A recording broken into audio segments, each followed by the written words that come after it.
Hey YouTube, what's going on? It's Brownie from the Young. Today I have a single card discussion video talking about Solemn Strike. And I don't usually do single card discussions. In fact, I'm pretty sure this is my very first one, so cool. It's a great start. The reason why I don't typically do these is because I usually talk about cards in groups whenever I see like a certain trend that might arise, where like I once talked about why hand traps were going to see a rise in play after Breakers of Shadow, or like why I think a certain deck is going to be good, or if I'm talking about whether or not certain cards are going to see a rise in play or a decline in play, and whether or not like that has anything to do with their price. I used to do that in a market watch video, but with Solemn Strike, while I do want to talk about the market with Solemn Strike in this video, there's more that goes into it, because I really want to talk about like what it's doing in the meta right now compared to what it was doing before, its likelihood on getting hit on the potential forbidden limitless. I don't know. So I thought it deserved a video of its own. So here is the very first installment of a card discussion video. Without further ado, let's get right into it. So Solemn Strike came out in Breakers of Shadow in the middle of January, and when it first came out, it was about a $50 to $60 card, just like Pendulum Sorcerer. It was pretty much neck and neck with him, and they were the best cards from that set. But because of the high volume of that set that was opened, and yeah, because there's so much Breakers of Shadow was opened, the set got super saturated. A lot of the singles in the set, so everything that wasn't Strike, Pendulum Sorcerer, a Cyber Dragon Infinity, anything that wasn't those three were like really cheap in the grand scheme of things, because there's just so much product that was opened. And that was, we had Infinity at 40, Pendulum Sorcerer at 60, and Solemn Strike probably like a little bit less, but probably like around the same. And that was what it was until February 3rd or so, when the adjusted list was revealed, and Konami was like, we're going to make just a few modifications to the meta. And the reason why that was particularly important with Solemn Strike is because before the adjusted list, the best version of Performer Agent Pal did not main deck Solemn Strike. And that was definitely the best deck in the game, especially judging from YCS Atlanta, which I bring up a lot. But Solemn Strike was played in the deck. It's pretty much played in anything that wasn't the Pendulum deck. I mean, for the most part, or unless it was like a super combo deck. But after the adjusted list, Solemn Strike saw a dramatic rise in play, and you can tell that through and the Yu-Gi-Oh! Price app, also the Yu-Gi-Oh! Price website, has this nice statistical sheet where it analyzes it gives you the lowest price of a card by date, and as you can tell right here, it was slowly declining as more and more set was being opened. And on February 3rd, it started rising again because it started to see a rise in play. Then it kept fluctuating as different decks or different versions of the deck started going around, and it rose back to 60 to where it was before the adjusted list. And in case you're wondering why it went back down to 50 in the 27th or so, that was because of the Breakers of Shadow Special Edition, and also there's the fear of it getting hit, which we'll get into more later. But why is it played so much post adjusted list? Because the best deck in the game right now is Ariadne Performer Pal, and you need 3 Solemn Strike. Realistically, you can play less. You don't have to have 3 strike actually, but you really should. Patrick Hoban topped ARG Circuit Series Dallas, ARG Circuit Series Richmond this past weekend with an Ariadne Draco Pal build that main decked 1 Solemn Warning, 2 Solemn Scolding, and 1 Solemn Strike. And he sided 2 other strikes so he could swap them out if he needed to. But his theory behind it was that you could use Solemn Scolding against Darkhorn Regeki, and you can't use Strike against those, which kind of works. So that was kind of like a budget. If you have to, you can play that instead, and only if you settle for 1 Solemn Strike.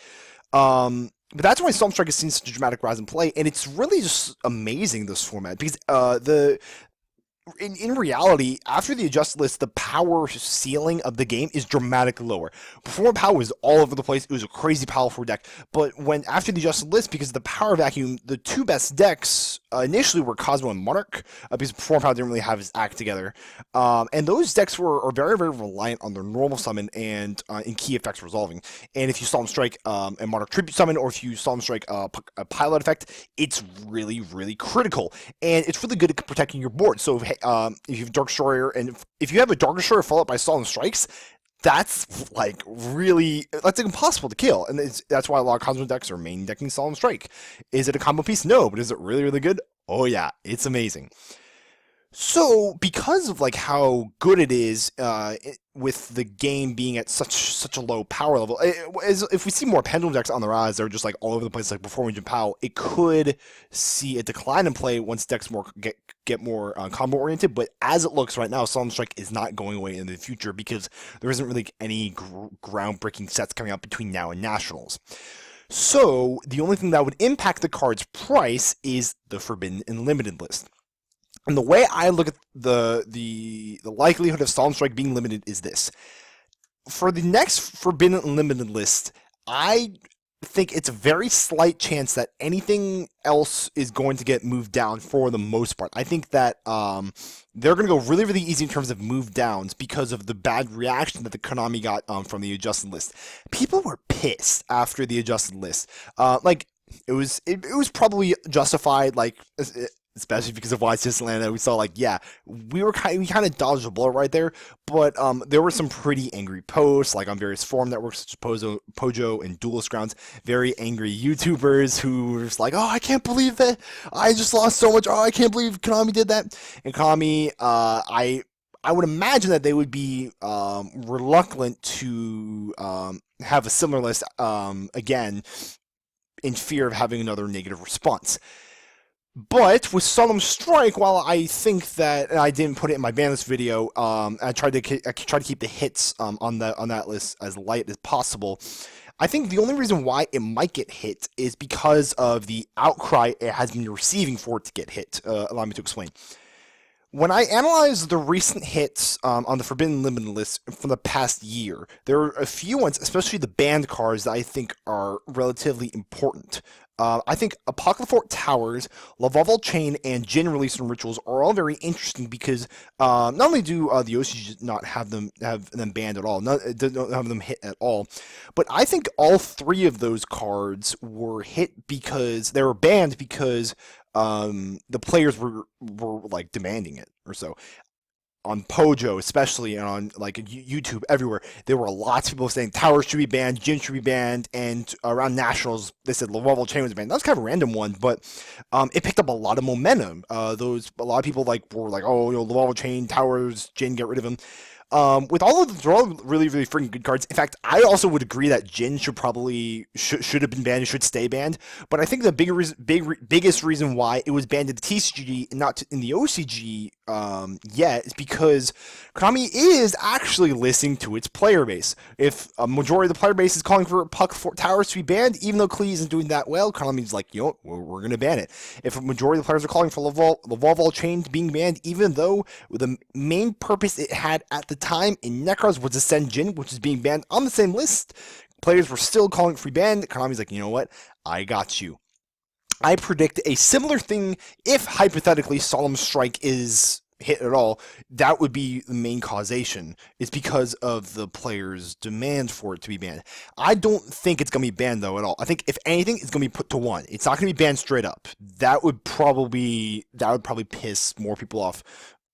Yeah, that just piss a lot of people off. It's really good, but it's not like ban worthy. Like, it's not that good. Like, there are a lot of stuff on here that's like, there aren't really that many ban worthy cards in the game right now. Solemn Strike is it's really, really freaking good, but like definitely not ban worthy.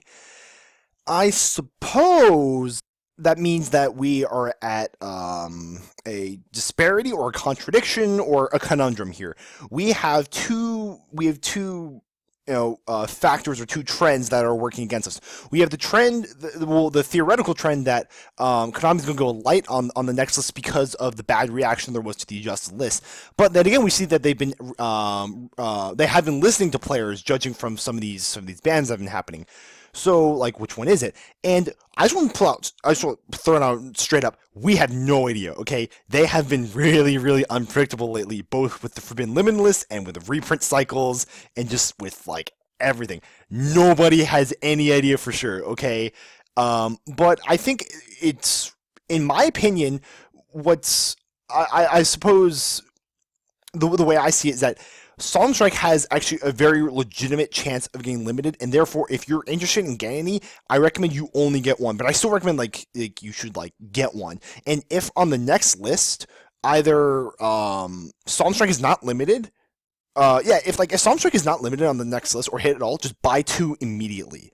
Like, even if you see like a card is like, hypothetically, if they unban, let's say they unban Trit, don't go buying Necros cards, go buy Solemn Strikes. Because if Solemn Strike is not on that list, you buy Solemn Strikes, you don't buy Necros cards. That's like, Solemn Strike is really, really good. If it's not going to be banned or it's not going to be limited on the next list, you pick it up immediately. From my own personal perspective, and I'm going to get into another rant about the end date right here. I have a Draco Pal deck IRL, and I own 1 copy of Solemn Strike, and the reason why I'm afraid to get 2 more is because I want to get shorthanded by a surprise ban list. My next regional is middle of April or something, and while I will need 3 Solemn Strike for an Ariadne Perform Pal deck for that event, I'm too afraid. I'm too afraid to get one because I cannot take the loss of a potential surprise ban list that would limit Strike. The second I see the ban list, I'm buying, and Strike is not limited, I'm buying 2 Strike. That's like that. It doesn't matter like what else is on there. If Solemn Strike is not on there, I'm buying 2 Strike. I think that's a safe way to do it. I have the one now, so that way like I'm using it now, and I could play 2 Solemn Skulls like Hoban did, and like I should see like a marginal amount of success. And I'll buy 2 right for the event if I really have to. But this is a safe approach to the situation because should it's, I have one, so if it's limited, hey, I have my ones, it's fine. It's minimal, like, going all the way into it. It's not like I have 0 because, like, I don't know, having 0 is kind of be hard enough because it's really good. It's kind of necessary for the lot of decks that I'm playing. Like, the Ariadne deck, you need at least 1 Solemn Strike. I really want to play 3, but, Konami, the fact that you don't have an end date on your ban list is like making me afraid to buy this card, and that's I don't know. There's something wrong about that. When I'm preparing for an event, I can't play a certain card because you don't have an end date. That really is that is essentially what it is. I can't play 3 copies of Solemn Strike because you don't have an end date because I can't take. I took so much loss from your reprints of Premium Gold, from your hits on the adjusted list, devalued all my Pendulum Sorcerers, devalued all my reprinted cards. You guys have been so unpredictable lately, so I'm taking a step back. Just gonna take it easy. If you don't hit Strike, it's fine. Just be quick about it, and please, for the love of God, put an end date. So let me know what you guys think in the comment section below. What do you think of Solemn Strike this format? Do you really think it is? I think it's the best card in the game right now. It really is. Like, it's so incredibly done. Treebeast, Solemn Strike, pass. Dark Sword and Dark Sword and Treebeast, that'd be crazy. No, Dark Destroyer, Solemn Strike, pass. If you have like Ignister, Magester, Dynastor, Double Strike, or Strike Warning, pass. Like, it's really, really insane. This card does deserve the limit. I think it has a decent chance given like the players' outcry for it, but who knows? They might go easy on the next list. Long story short, no one knows. Let's be smart. Let's be rational about this, and hopefully none of us will take a big loss. Thank you guys very much for watching, and I'll see you all next time.